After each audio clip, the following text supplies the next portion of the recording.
Morning students, welcome to today's class. Hope you all are fine and you are taking all the necessary measures to fight against coronavirus and you are staying at your home. Today we are going to revise chapter 2, element, compound and mixture, and we will be discussing atom and molecule. Hope in our previous classes we have discussed this already, but again today we will be revising that part. Okay, so let's start.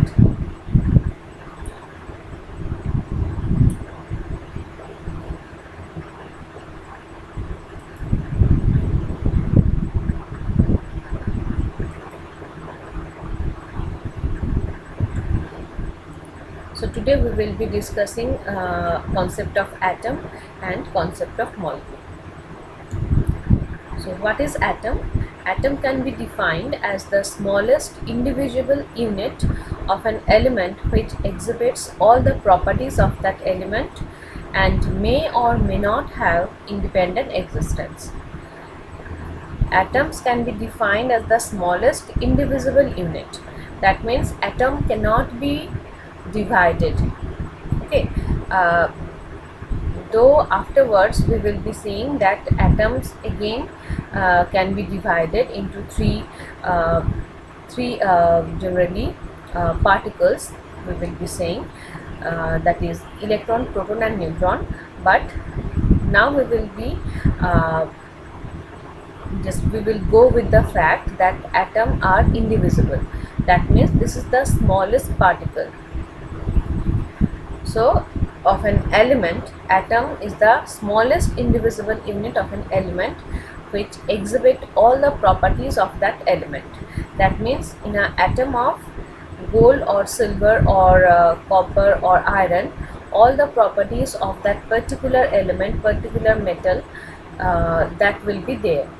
That means in a single atom of iron, that can again get attracted by the magnet, which for a bigger molecule or bigger block of iron we will be getting.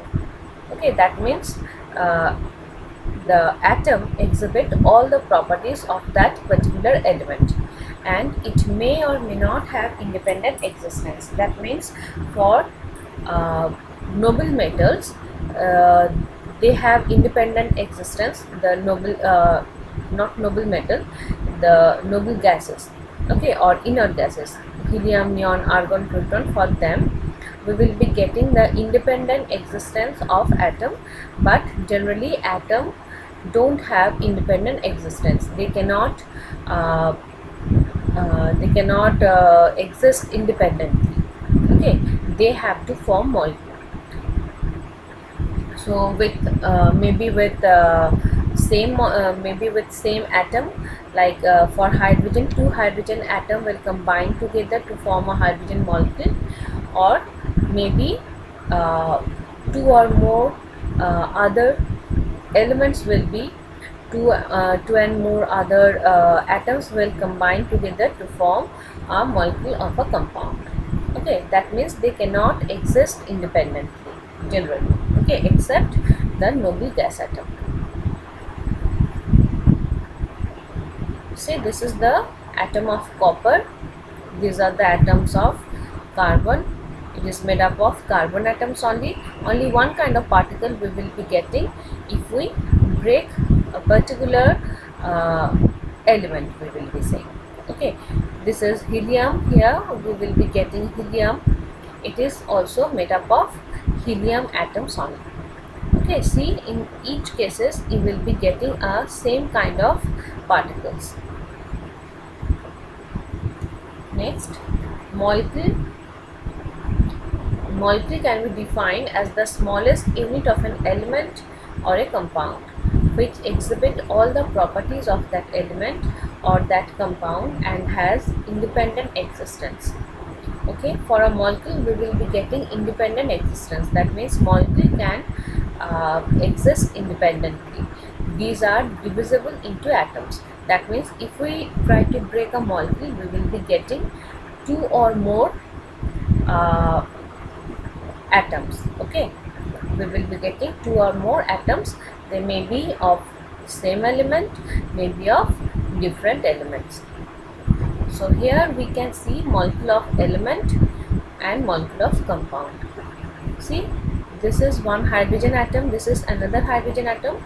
These two will combine together because atom cannot exist independently, so they have to combine together to form a molecule of hydrogen element. Okay, hydrogen gas, molecule of hydrogen gas.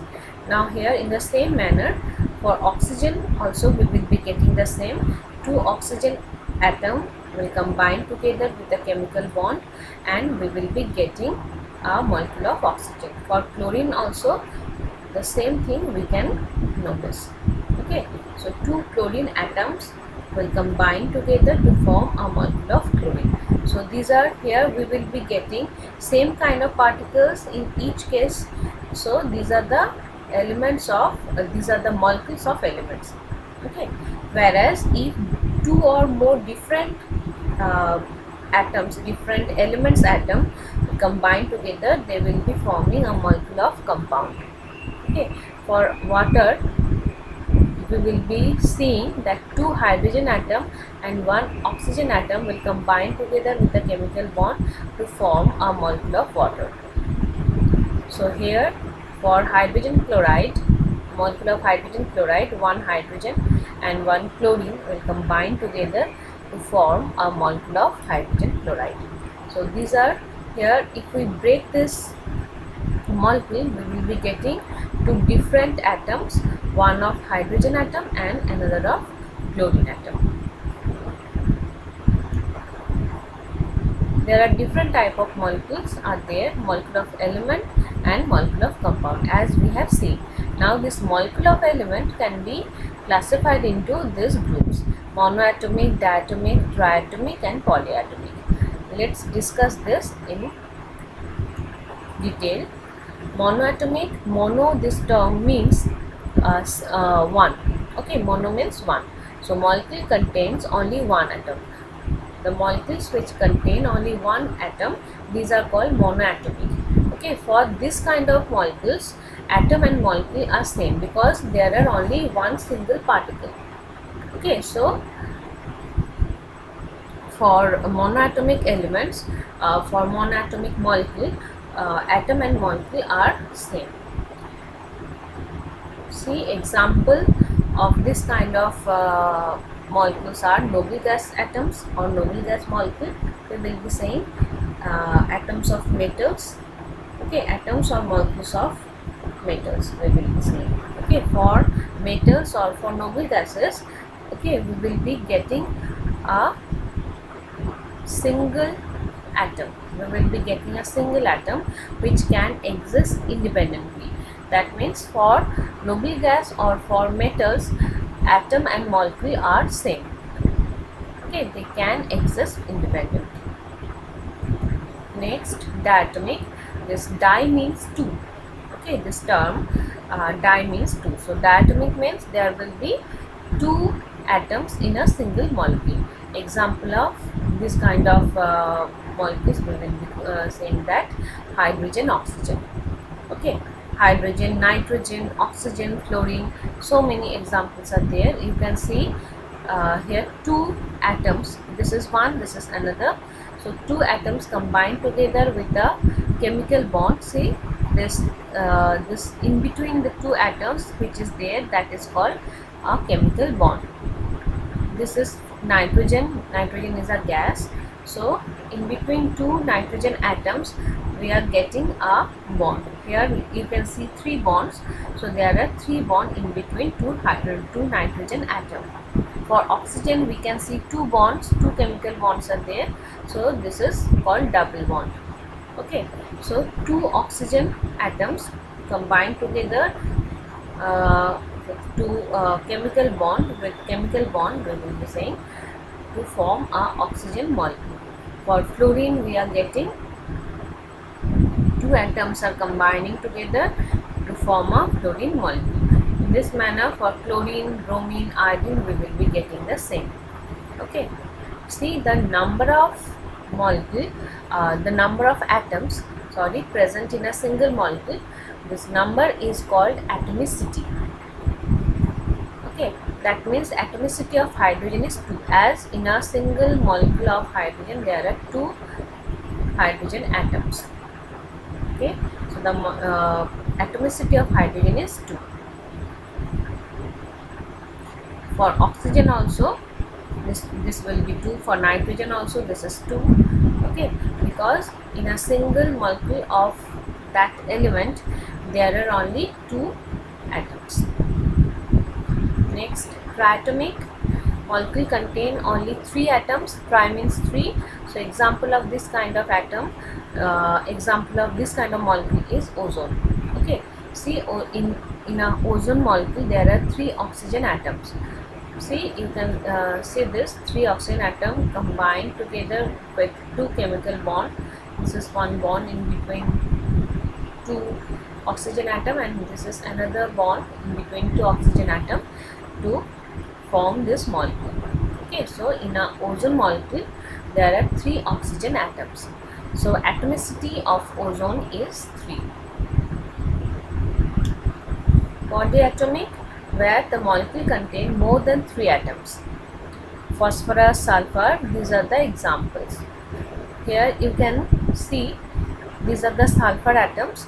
So here 8 sulfur atoms combine together with chemical bond to form a molecule of sulfur. So atomicity of sulfur is 8.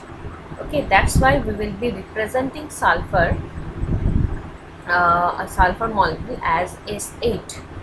Okay, with the number of number of atoms present in a molecule, that can be written the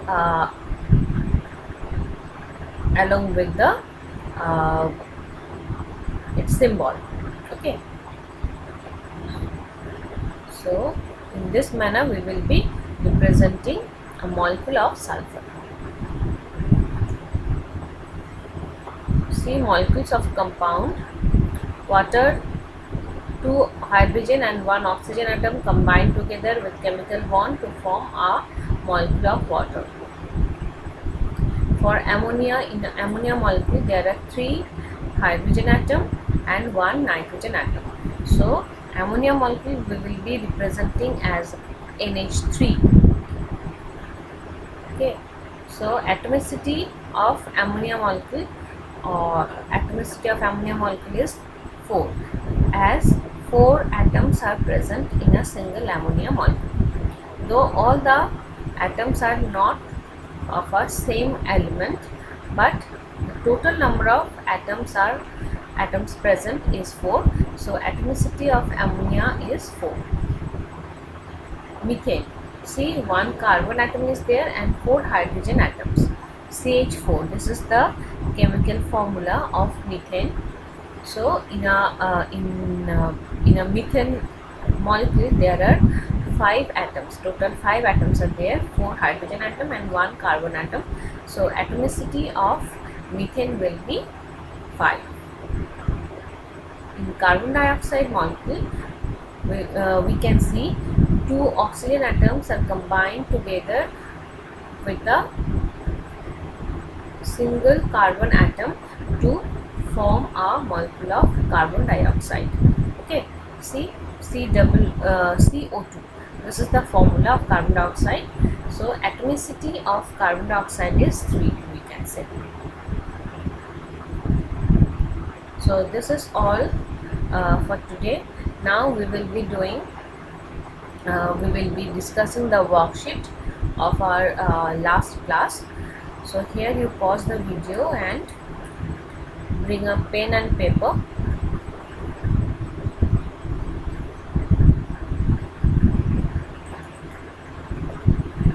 This was given in our last class. So let's do this. If you don't have pen and paper with you, go and bring that. Okay, or if you have downloaded this worksheet, then here also you can mark. Okay, hope all the questions are very easy. Hope you have done your own maximum answers you can do your own if you have read the study material and you have followed the class properly. So this is very important. You have to go line by line. Okay, don't try to memorize the things without understanding the chapter and all. Okay, you have to understand, then only you can memorize. Few things we have to memorize, of course, like the symbols and all, but try to understand that, then you memorize, then it will go for long. Okay, you can keep that in mind for a long time. Okay, so follow this. So the first question was, an element is made up of, this is the choose the correct answer. So an element is made up of only one kind of atom, three kind of atom, two kind of atom, and many kind of atom. So this will be an element is made up of only one kind of atom. It's very easy. There are only one kind of atom in a single element. Next, metalloids are elements that exhibit properties of metals and non-metals both. That means intermediate between metals and non-metals. So C will be the correct answer. Okay, for question number 2. Next, the only non-metal which is a good conductor of electricity is the only non-metal which is a good conductor of electricity, that is graphite. Other than graphite, tungsten and zinc, these two are metals, but it's not a non-metal, whereas oxygen is a non-metal, but it's not a good conductor of electricity. The answer will be graphite. Okay, whereas tungsten is the metal which is a bad conductor of electricity. This is another explanation. We will be saying it's another exception. Okay, what you say, tungsten, though it's a metal, but it's a bad conductor of electricity. So the option will be, the correct answer will be B, graphite. Next, a molecule of sodium chloride contains, sodium chloride is NaCl. This is the formula. In this manner we represent sodium chloride. So it contains one atom of sodium and two atoms of chlorine. This is the first option. 2 atoms of sodium and 1 atom of chlorine, 1 atom of sodium and 1 atom of chlorine. So this will be the correct answer. 1 atom of sodium and 1 atom of chlorine is there in sodium chloride molecule. Next, the symbol for sulfur. This question is given to just check whether you know the correct one or not. Okay, we have seen in the sulfur molecule there are 8 sulfur atoms. So S8, this is the molecular representation, or the molecule of a sulfur we will be representing in this manner, S8. But the symbol for sulfur which we will be using, that is S. So S will be the correct answer. Okay, so S is the correct answer. But if it's asked that how will you represent a sulfur molecule, then you could have written S8. That will be the correct answer then. But here as symbol is asked, so symbol of sulfur is S. Understood? Next, common salt can be obtained from solution by the process of decantation, winnowing, evaporation and centrifugation. How we will get the common salt from its solution? So the answer will be evaporation, where the water part will vaporize and the salt, as it is non-volatile, so it will reside in the container or evaporating dish only. Okay, so evaporation is the process.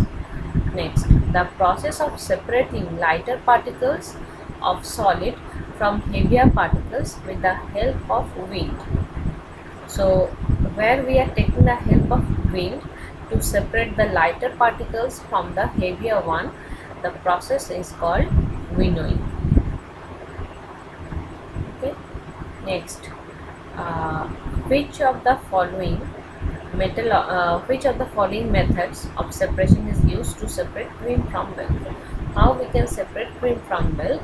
So the process is centrifugation. Okay, name of the process is centrifugation, where the solution or the whatever sample, or if here we have taken milk, so that milk we will be rotating with a high speed. We will rotate it with a high speed, so that the watery part and the cream, these two will separate. Okay, and as the cream is light in weight, so it will float on the upper portion of the container, and the heavier particles that will settle down at the bottom. So in this manner we can separate cream from milk. So centrifugation is the correct answer. Next, fill in the blanks. Water is a compound made up of 2 atoms of dash and 1 atom of dash. So there are, water we can represent as H2O. So why H2? That means there will be 2 hydrogen atom and 1 oxygen atom. So 2 atoms of hydrogen and 1 atom of oxygen. Next, an element is a dash substance. An element is a pure substance. The symbol of sodium is Na. From the Latin name of sodium, we are getting the symbol of sodium as Na. Natrium is the Latin name. Next, metals are dash of heat and electricity. Metals are good conductor. Okay, metals are good conductor of heat and electricity. Next, common salt is a compound of dash and dash. Common salt means there are sodium and chlorine. So common salt is a compound of sodium and chlorine. Next, husk is removed from grain by the process of winnowing. Okay, as husk is light in weight and grain is heavy in weight, so using wind we will be separating the husk from grain, and the process, name of the process is winnowing. Next, the liquid collected after filtration is called dash. The liquid collected after filtration is called filtrate. Okay. And in the filtration process, in the filter paper, the substance which will reside, which will left back in the filter paper, that is called residue. So the liquid collected after filtration is called filtrate, and the mass which is there in the after filtration process, the mass which we will be getting in the filter paper, that is called residue. Okay, so this was there for today's class.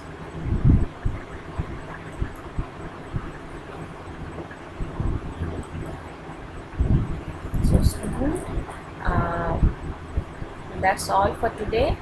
As you are doing regularly, you just do your classes properly, you do your classes regularly, and you solve the worksheets properly regularly. Okay, no, as I told before, no need to worry about the portions and all. You just follow the classes regularly, that will be enough. And whenever you will be doing your lessons and all, you will be reading the chapter. You just follow line by line, you read in between the lines, follow the lines, you just line by line you read, and whenever you will be reading, you can see from each and every line you can get a question. Okay, so that's very important to read line by line thorough the book. Okay, and for such as symbols and all, when you will be doing the symbols and all, you know it's difficult to memorize because you are doing it for the first time. So for that, for this kind of questions and all, and for this kind of topics we will be saying, you just better you keep a copy with you and write, then and then after reading you just write those things. Okay, once or twice or thrice, that's up to you. So if you write, then easily you can memorize those things. Okay, these are my experience and all, whatever you can say. In this manner uh, you can just memorize these things for a longer time. Okay, so try to follow this. Understood? So that's all for today. So take care. Good night. Okay, have a nice day. Okay, bye.